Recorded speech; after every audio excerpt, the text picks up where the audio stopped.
Sekian tahun lamanya saya saban kali terlibat lagi dalam percintaan dengan pria yang selanjutnya ternyata tidak bisa atau tidak mau melibatkan diri secara resmi. Setiap hubungan itu penuh dengan siksaan batin bagi saya. Saya ingin menikah. Karenanya, saya berkeyakinan bahwa saya harus melakukan sesuatu yang sama sekali lain daripada yang saya perbuat selama itu. Pada suatu hari, saya memutuskan untuk berdoa. Tuhan, aku tidak tahu cara memilih teman hidup yang tepat. Jadi, tolonglah aku. Tolong pilihkan kekasih yang benar bagiku dan persiapkan kami untuk perjumpaan yang akan terjadi. Dan Tuhan, agar aku tahu pasti siapa yang telah Kau pilihkan bagiku, hendaknya Ia memberikan mawar biru kepadaku dalam bentuk apapun juga. Setelah itu, selama 5 bulan setiap hari, saya meyakinkan diri sendiri bahwa kekasih ilahi saya akan datang. Dan kami akan saling mengenali pada saat yang tepat. Dari hari ke hari, saya semakin melepaskan kontrol dan membuka diri terhadap kasih sayang Tuhan. Dan setiap hari pula, saya memasang mata mencari-cari tanda mawar biru. 12 hari setelah saya meninggalkan pacar saya yang berwatak kasar, saya menghadiri makan siang dalam rangka acara networking. Alan Cohen, penceramah pada hari itu, berbicara tentang kekuatan yang ada pada diri kita untuk melimpahkan berkat kepada orang lain. Perasaan saya sangat tergugah ketika ia mengajak semua yang hadir untuk saling memberkati, sehingga sayalah yang paling dulu berdiri. Lebih dari 100 orang di sekeliling saya bergegas mencari pasangan pemberkatan. Tiba-tiba hanya keheningan yang ada bagi saya. Di depan saya berdiri seorang pemuda bermata biru. Kami saling memegang tangan dan saling menatap. Sesuai dengan yang diajarkan sebelumnya oleh Alan Cohen, saya bertanya, "Maukah Anda memberkati saya?" Selama beberapa menit, pemuda itu melimpahkan cinta kasih dan berkat setulus-tulusnya kepada saya. Kemudian ia ganti bertanya, "Maukah Anda memberkati saya?" Dan saya pun melimpahkan berkat balasan. Selain itu, kami tidak mengatakan apa-apa lagi.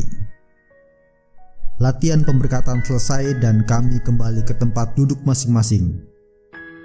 Saya dalam keadaan terpana. Beberapa menit kemudian pemuda itu datang lagi dan memperkenalkan diri. Namanya David Rose. Begitu mendengar namanya, saya pun langsung tahu bahwa Tuhan telah memberikan mawar yang saya mohonkan padanya. Rose yang berarti mawar, dengan bola matanya yang biru. Setahun setelah itu kami menikah. Teman-teman sekalian, saya ingin mengajak kita berefleksi, bermenung bahwa Tuhan selalu memberikan apa yang kita minta dan apa yang kita butuhkan, bukan apa yang kita inginkan. Untuk dari itu, maka kita semua harus peka, harus tanggap terhadap situasi yang ada di sekeliling kita untuk tahu apa yang telah Tuhan berikan kepada kita. Jangan-jangan semua yang telah kita minta sudah ada di sekitar kita, tetapi kita tidak tahu. Kita kadang-kala meminta sesuatu yang baik kepada Tuhan.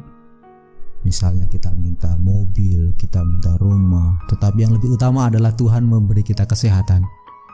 Dengan adanya kesehatan, kita dapat mempunyai tenaga dan energi untuk mencari mobil baru, rumah baru, pekerjaan baru, dan semua yang ada. Kadang-kala kita ingin mendapatkan cinta dari orang lain, tetapi tanpa disadar bahwa cinta itu sudah meluap-luap di rumah kita. Kita dapat dari anak, dari istri, dari suami, dan dari semuanya. Kebahagiaan yang paling hebat di dunia ini adalah ketika kita bisa bercanda dengan anak. Kita bisa menghabiskan waktu bersama anak. Tahu gak teman-teman bahwa secara sadar gak sadar kita tahu bahwa kita semua bekerja untuk anak, tetapi kadang-kala kita mengabaikan anak. Anak minta ini, minta itu, namun kita tidak memberikan. Kita sadar bahwa yang dibutuhkan oleh anak bukan mainan ini itu, tetapi kehadiran kita sendiri secara utuh untuk bermain bersama mereka. Materi tidak dapat memberikan kebahagiaan, tapi kehadiran bisa memberikan kebahagiaan. Untuk teman-teman sekalian yang ada dimanapun yang mendengar podcast saya ini, marilah kita hadir di tengah-tengah keluarga. Sedapat mungkin kita bisa hadir, memberi senyuman, memberikan perhatian, karena itu yang paling utama. Namun kalau kita mempunyai harta berlebih atau uang berlebih, gak salah juga sih kita mengajak anak-anak jalan-jalan, memberikan sesuatu. Tapi jangan lupa, kita tetap harus hadir bersama-sama dengan mereka. Teman-teman, dengan keadaan seperti ini, kita harus belajar untuk tanggap peka terhadap situasi. Apalagi di zaman pandemi seperti ini, mungkin tidak keluar atau tidak kemana-mana memberi kesempatan kepada kita untuk mempunyai me time dengan keluarga, untuk memberikan diri kita seutuhnya kepada anak, sehingga kualitas bersama keluarga lebih banyak, lebih meningkat dibandingkan hari-hari lain. Ketika kita tidak memiliki pekerjaan, kita diberi kesempatan untuk berpikir, untuk berkreasi, untuk kreatif. Apa sih yang dibutuhkan oleh dunia sekarang? Bukan aku harus ngapa.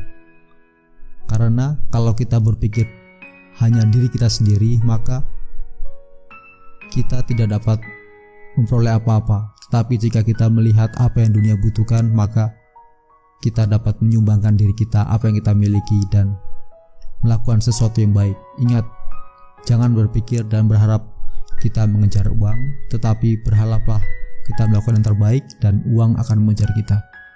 Lakukan semua hal dengan baik, dengan bijaksana, maka kamu akan mendapatkan segalanya. Yang terutama adalah keluarga.